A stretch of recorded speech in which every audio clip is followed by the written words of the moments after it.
Hey y'all, welcome in or welcome back to the channel. Welcome to a new video.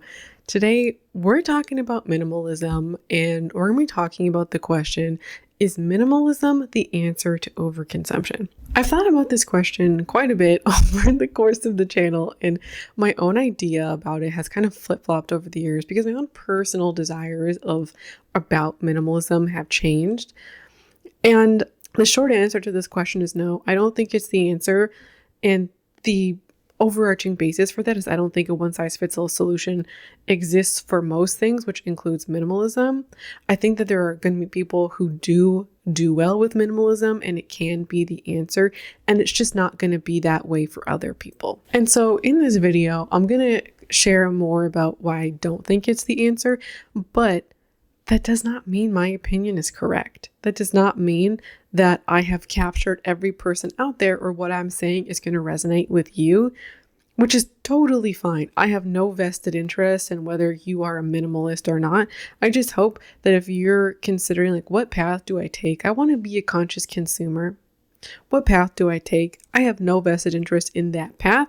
And I want you to take the one that feels the most right or the most fitting for you. And hopefully this video can help give you some answers with that. So let's start off with why minimalism might be appealing to you. When people are starting their conscious consumer journeys, a lot of folks want a roadmap or a blueprint for doing this. This is not inherently a bad thing, and I'm not dunking on doing this, because roadmaps can help us start taking steps and they just give us a guide. Guides are generally helpful. And minimalism is just one of those roadmaps. It's one of those guides. And I think it's maybe one of the more accessible ones out there because it's fairly mainstream. There's lots of resources online, in libraries, there's forums, people talking about it.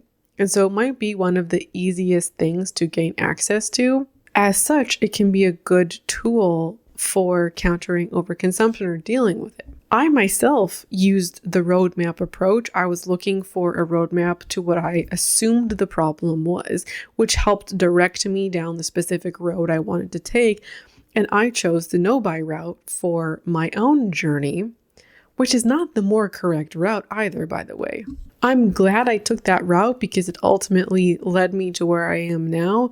But if I were to start my journey all over again in 2025, I don't think my first step would be to a no-buy. So I'm not saying that I picked the right path for myself or the best path, I should say.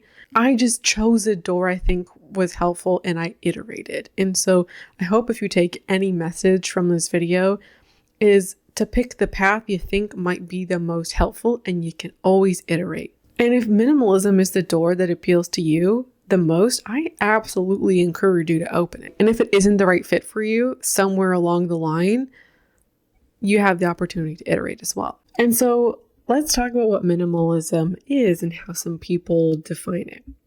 So according to Joshua Becker, who is a pillar in the minimalist community, minimalism is owning fewer possessions. It's intentionally living with only the things I really need, those items that support my purpose.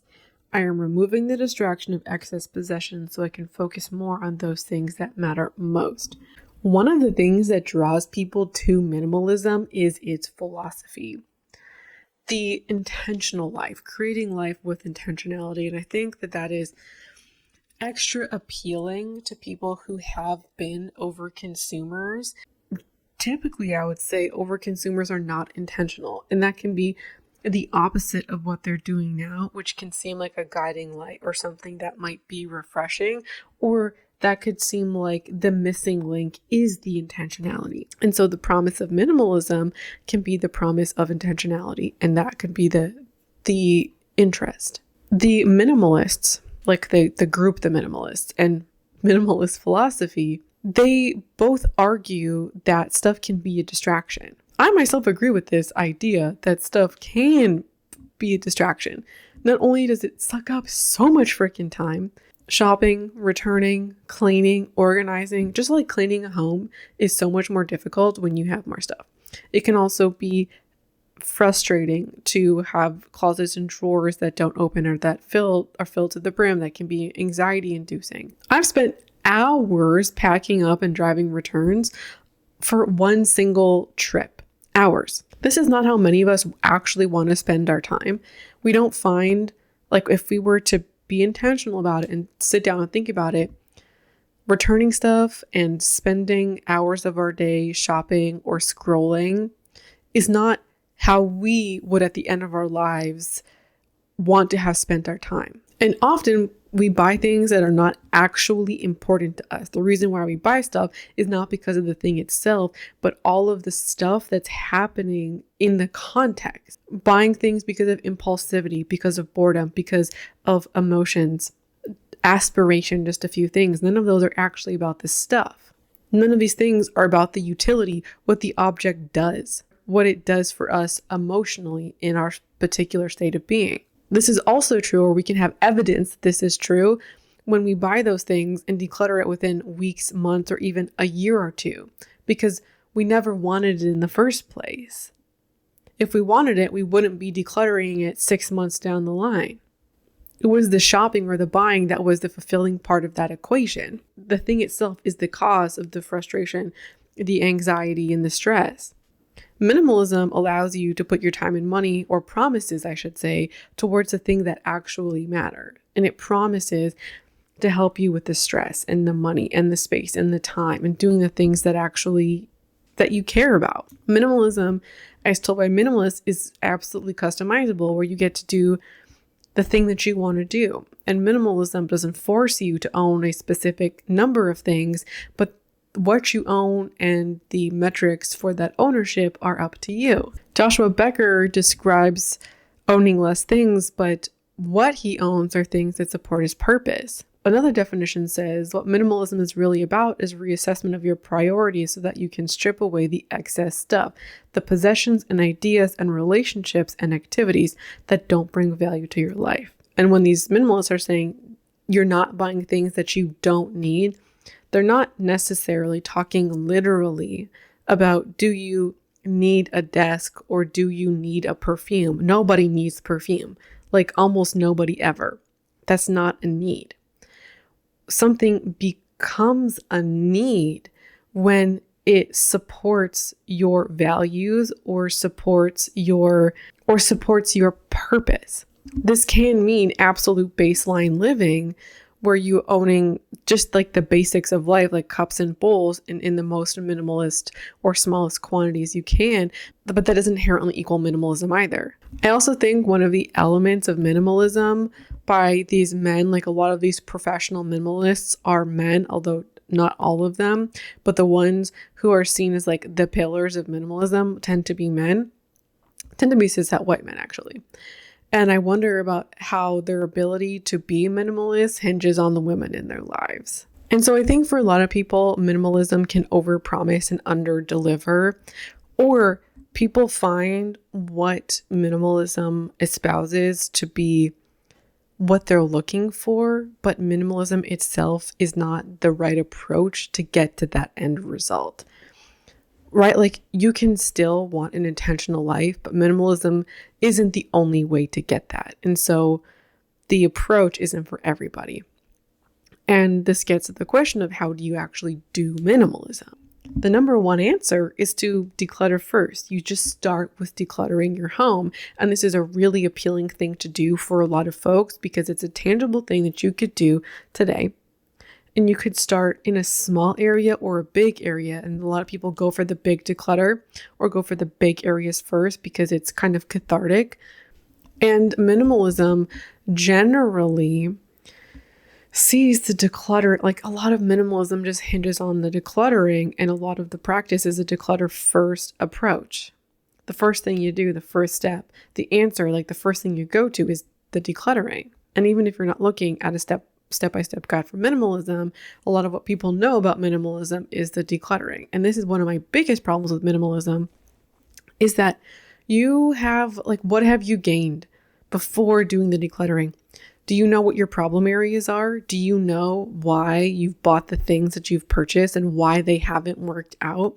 Do you know what your patterns of shopping are like? Do you actually know what your shopping behaviors are like? Do you know what your triggers are? You know very little about why you are in the position that you're in.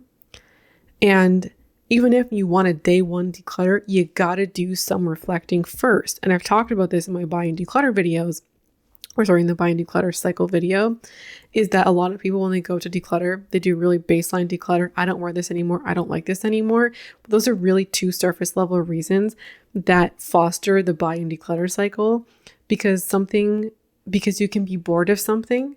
Therefore, that's why you don't wear it anymore.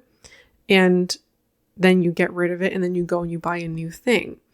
And so there is quite often a lack of critical thinking involved in decluttering, because a lot of our models of decluttering are that way. They're not the only ones.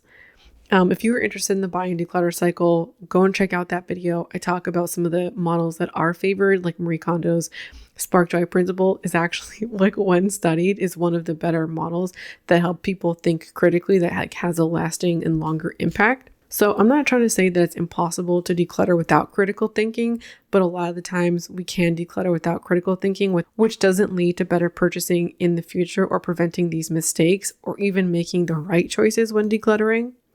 And when you have a big space, it can be very overwhelming to start thinking about those things when you've not really practiced them before, and you might be disinclined to do that. And so even if you want to do declutter first approach, I would just recommend I think that you need to do at least some baseline reflecting. And then also, a lot of the time, there's just the assumption that decluttering is like, that's the only thing you need. You declutter and then you live like that forever. Or you're like so disgusted by all the stuff that you get rid of that you'll never want to fill up your home again. Or you're somehow entrenched in the minimalist philosophy now. You'll continue to do research and and maintain the home. For some people, this is going to be true, that you're going to continuously upkeep your work that you're doing with your decluttering, or upkeep your knowledge. So there's a lot of assumptions being made that the declutter first is just it's going to be all that you need in order to kickstart your journey and maintain it. But decluttering doesn't actually teach you about your shopping habits, as I was mentioning. So you can refill your home real quick. That's what happens with a lot of people. Even people who KonMari'd their home, they refilled their spaces because it did not address the shopping habits directly. So one of my biggest gripes with minimalism is that it does not actually teach you to stop shopping or address your shopping habits.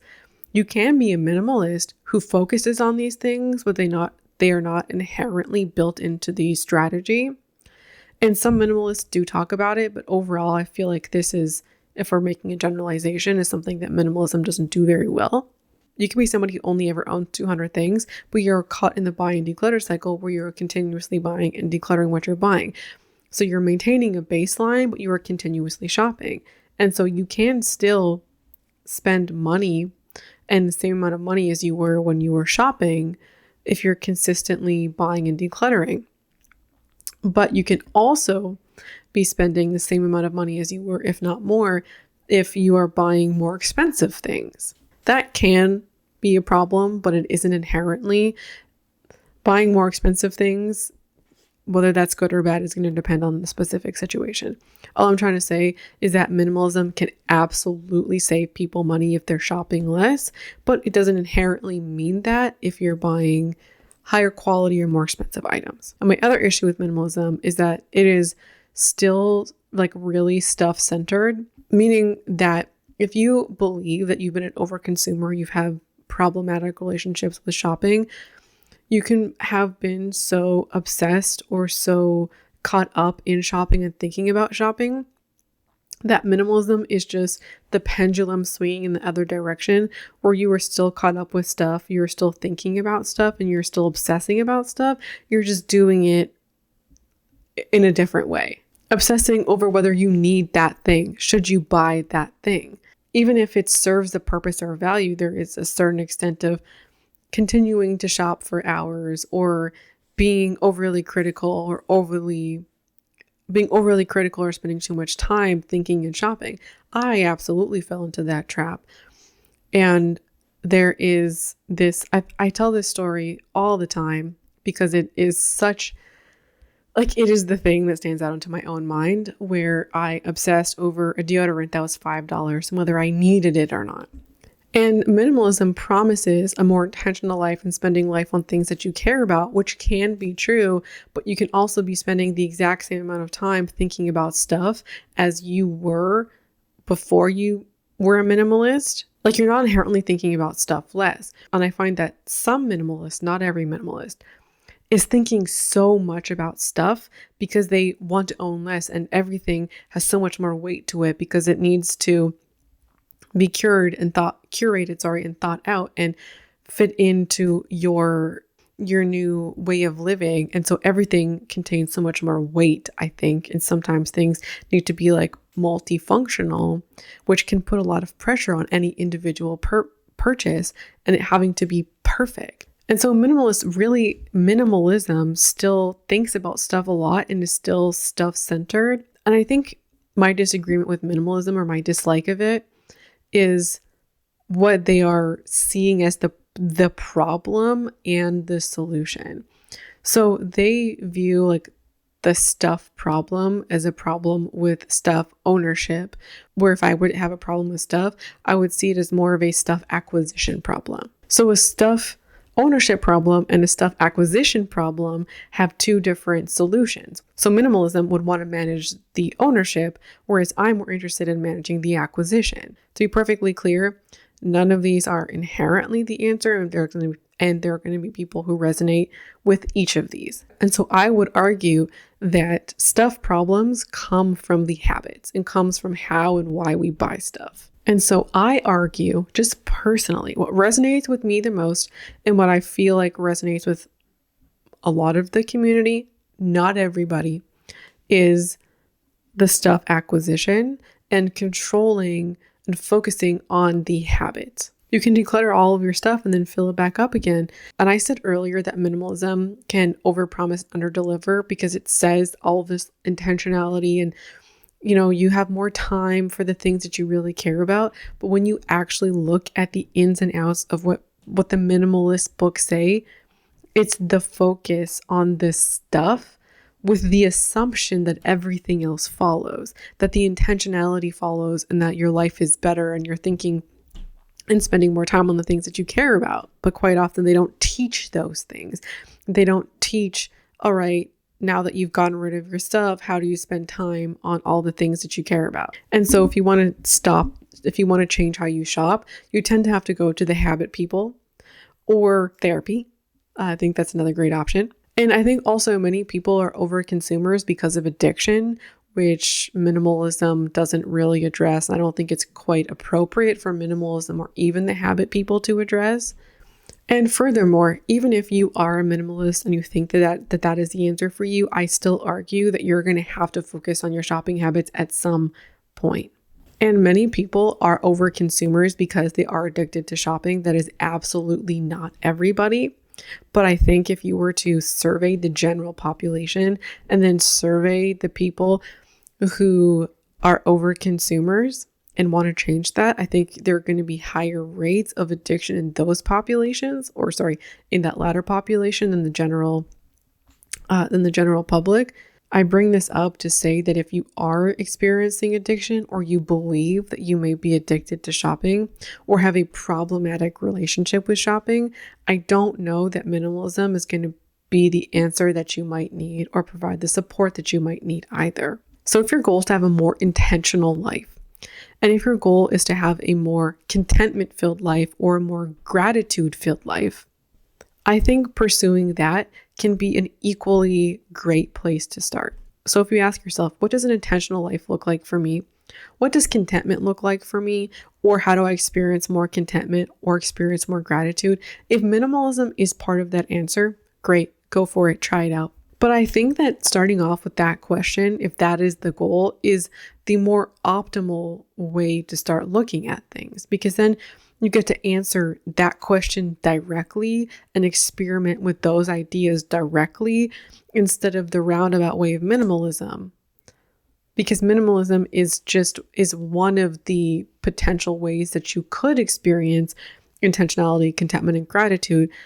But that doesn't inherently have to be the option. It's just one of the potentials. So by asking yourself those questions directly, you get to explore the ideas that might be the most beneficial to you, that might be the most applicable to you. I've personally done this, and I experienced far more growth in my conscious consumer journey focusing on contentment than when I was focusing on not buying stuff or focusing on minimalism. And if you are trying to be a conscious consumer, if that is your goal, I would focus on habits first. I would observe your behavior to see like where you're spending your time and money. And so you can get a grasp on what might need to change. Maybe at that point you go, yeah, I need some therapy.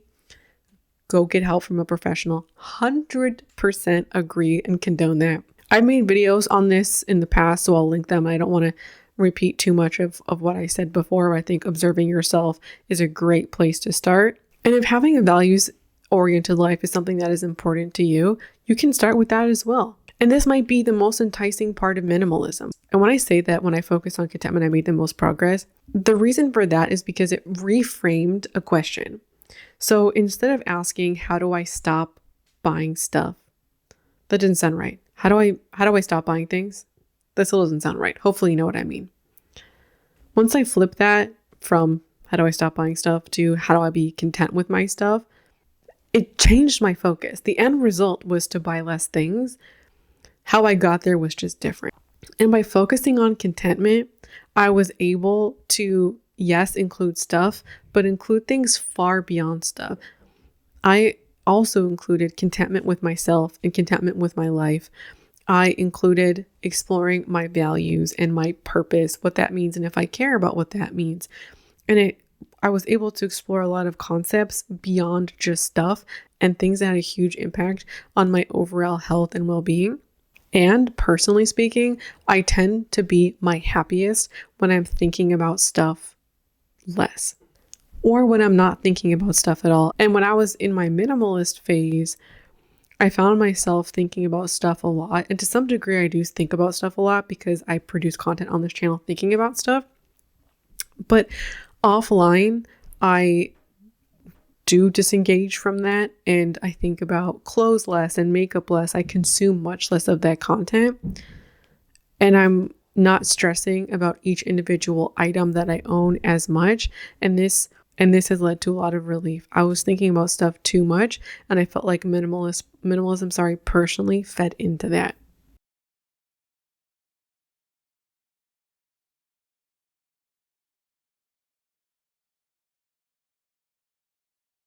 And so I would like to conclude by saying that I don't think that minimalism is going to be the answer to overconsumption for a lot of people, because it can maintain the obsession with stuff and the amount of time, space, energy, and money that stuff took up in our lives, or your life potentially. That can be one of the enticing benefits of minimalism, is that you still kind of get to engage in some of those behaviors, but in a different direction, in a way that might seem beneficial to you, but that ended up being a trap for me personally. And it can be unhealthy.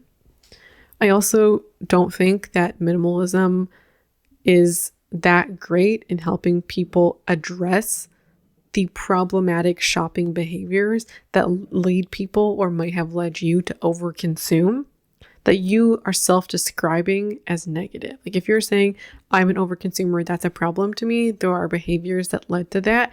Minimalism does not usually address those directly. And I think addressing them directly, focusing on those things, is a better first step. That's not going to be the case for everybody though. And there are lots of people in this community who find minimalism very helpful, very useful, and the thing that has helped them change their consuming habits for good. So whichever side of the coin that you fall on, I would love to hear from you. Has minimalism worked for you? Has it been the thing that has allowed you to change how you shop? Have you tried minimalism and it wasn't helpful? Have you tried some things that I mentioned? Have you tried something that I haven't mentioned? I would love to hear from you. So thanks so much for watching, hanging out with me today. Love to see you again around here soon, and hope to see you again around here soon for a new video. I think I said that twice, but thanks for watching. Bye.